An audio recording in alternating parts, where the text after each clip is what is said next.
Welcome friends, this is Vishal Nadapra, Dr. Subhash Technical Campus, Junagadh.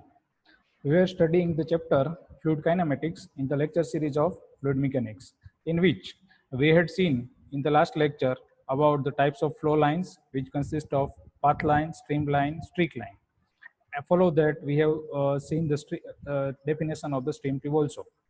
After that, we had seen rate of flow, which is nothing but the volume flow rate per unit time, and we have derived the equation of that, which is volume flow divided by time, and the unit of which is meter cube per second.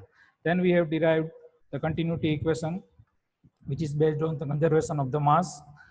And after that, we have derived the equation of continuity for three-dimensional Cartesian coordinate system for steady and incompressible flow, which was del u by del x plus del v by del y plus del w by del z equal to 0. And we have seen the same equation for two-dimensional flow, which is del u by del x plus del v by del y equal to 0. Today we are going to look at velocity potential function, stream function, then velocity potential line, stream function line, then relation between the velocity potential function and stream function, followed that the flow net and the use and application or limitation of the flow net. So let's begin. First, start with the velocity potential function. So here, velocity potential function is defined as the scalar function of space and time such that its negative derivative with respect to any direction gives you the velocity or the fluid velocity in that direction, and it is denoted as a phi. So this is the function or velocity potential function. It is a scalar function of space and time, and its negative derivation gives you the velocity in that direction. So let's start to understand what happened to the three-dimensional and two-dimensional Cartesian coordinate system. If we see the mathematically, then the velocity potential function is defined as negative derivation of with respect to any direction. For that, let's suppose phi is a function of space and time coordinate as seen here. So space coordinate is x, y, z, and time for the unsteady flow, and for the steady flow, it is a phi is a function of x, y, and z only. Because for the steady flow, the dimension or Cartesian coordinate system or Cartesian coordinate will not change with respect to time, or we can say the component in this component with respect to this Cartesian coordinate system will not change with respect to time.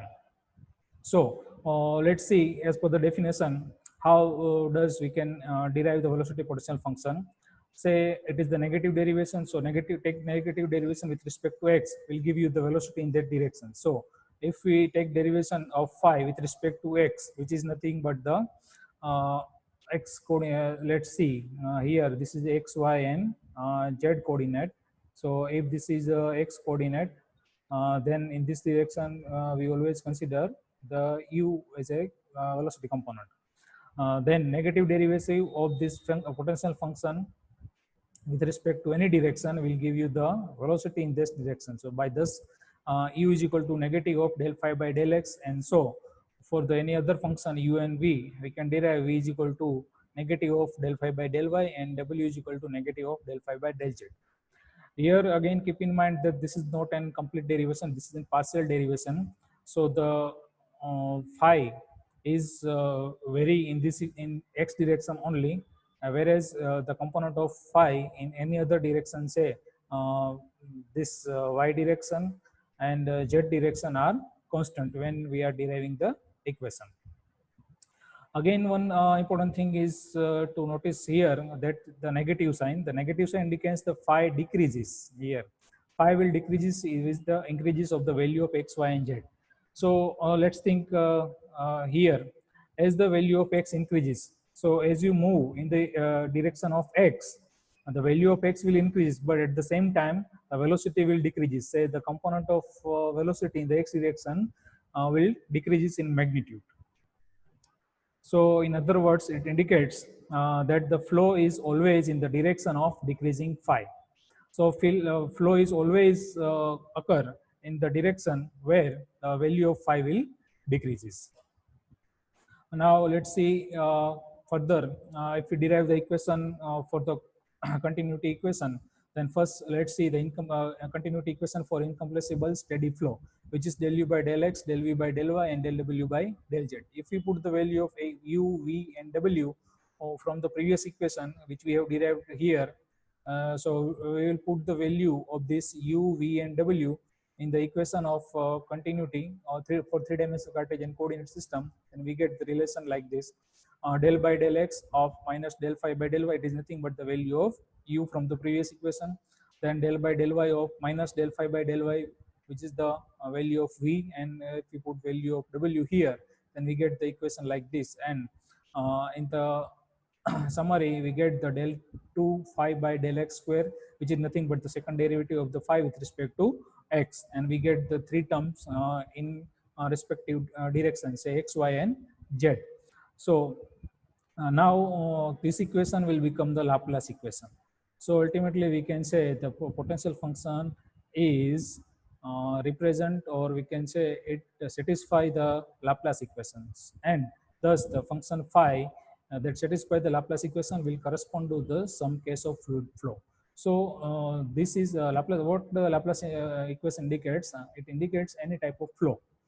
And here our potential function or velocity potential function phi, which satisfy the Laplace equation. So we can say the velocity potential function will indicate some type of flow. Here we cannot be specific which type of flow will occur, but it indicates some type of flow. So now move on, stream function.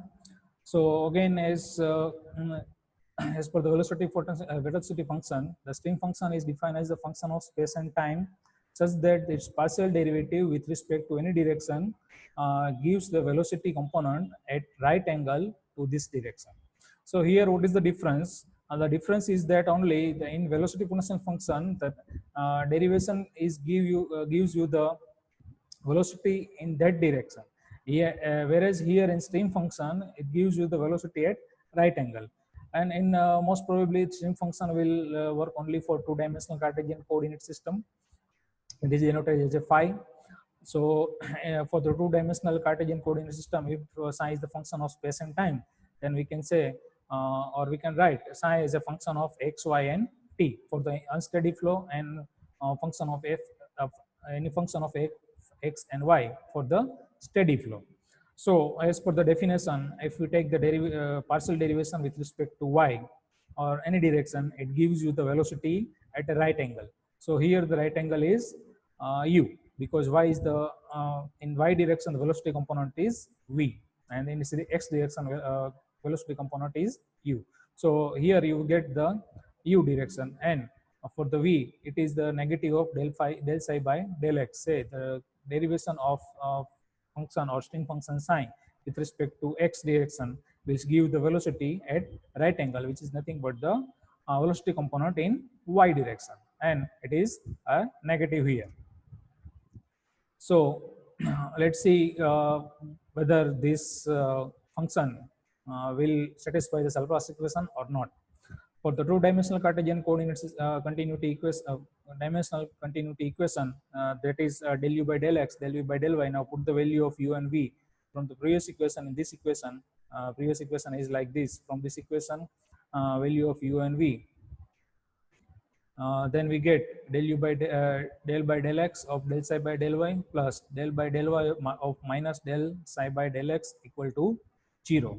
So it is a second derivative of psi with respect to del x del y minus del psi second derivative of psi with respect to del x del y equal to 0. And hence existence of psi means a possible case of fluid flow. So stream function will also indicate as some type of possible fluid flow. Let's see now the relation between stream function and velocity potential function. So here, one of the properties of the stream function is that the difference of its values at 2 points represent the flow across any line joining the points. So let's suppose there are two lines lie in the same fluid flow. Then this have a value of function psi 1. This has a any other function psi 2. So in this case, if the two lines are of the same streamline, then there being no flow across the streamline. That we have discussed in the previous lecture about, when we see the when we saw the definition of streamline and stream tube, and we have discussed a little bit of, in detail at that time. So here, if the value of psi is constant along the any line, then it is called as a constant stream function line. And if the value of phi is constant for any line, it is called as a velocity potential function line or a equipotential line. So this represents a two different line. One is the stream function line, or simply a streamline, and another is the potential equipotential line or velocity potential line. Now let's see the slope of both this line. So for the curve where the phi is equal to constant, or we can say for the equipotential line, if we take the slope, then it is del y by del x. Then the value of phi is del phi by del x and del phi by del y. So by this way, it's nothing but the negative of u and negative of v. This is as per the definition. Here, u is the del phi by in velocity potential function, equipotential line, or similarly we can say in the velocity potential function, we get the velocity when you derive, or when you take that partial derivation with respect to any direction, it gives you the negative value of in that direction. So del phi by del x is equal to negative of u, and the same way del phi by del y is equal to negative of v. So here it is the u by v, and for the same way for the stream function psi equal to constant, and for the slope of that is del y by del x again. So del psi by del x and del psi by del y, it is nothing but the negative of v divided by positive of u. So after that, if we take the multiplication of these two, then we get the multiplication of this both slope is a negative 1 or the minus 1. What does it indicates? It indicates this both line are intersect, but perpendicular to each other.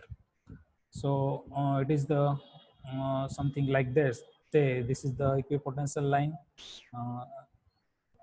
with sorry. Say this is the equipotential line. Okay. Say this is any line which have a constant psi function, or we can say stream function is constant.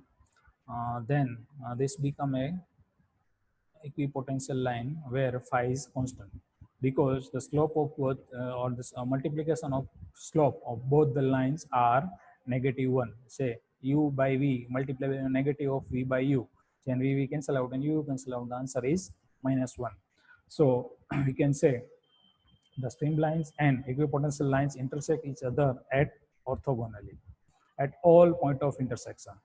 So whenever it intersect each other, it will always intersect at orthogonal direction, or we can say at right angle. So this is the relation between these two functions. And after studying or after establishing the relation between these two, we get the one important graph, or we can say it is a net, which is a flow net. So flow net is nothing but the graphical representation of streamline and equipotential line. So technically, if you see the definition, then grid obtained by the drawing a series of streamline and equipotential line are known as a flow net.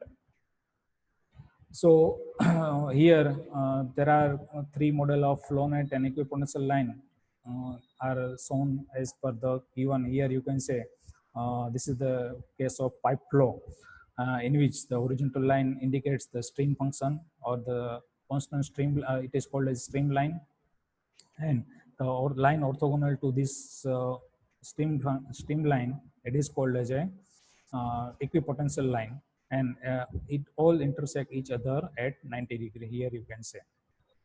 So this is the case of pipe flow. This may be the case of outlet from any dam or any big reservoir.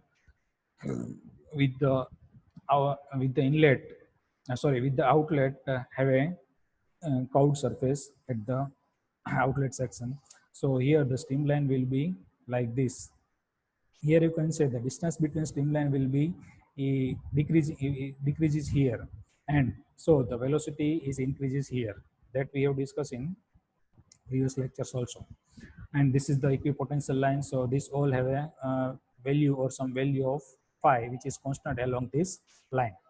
And this is again a case of outlet from any big reservoir, but here it is a sharp exit, so it have a little bit different streamline. Here the streamline is very smooth, but here the streamline get some notch here.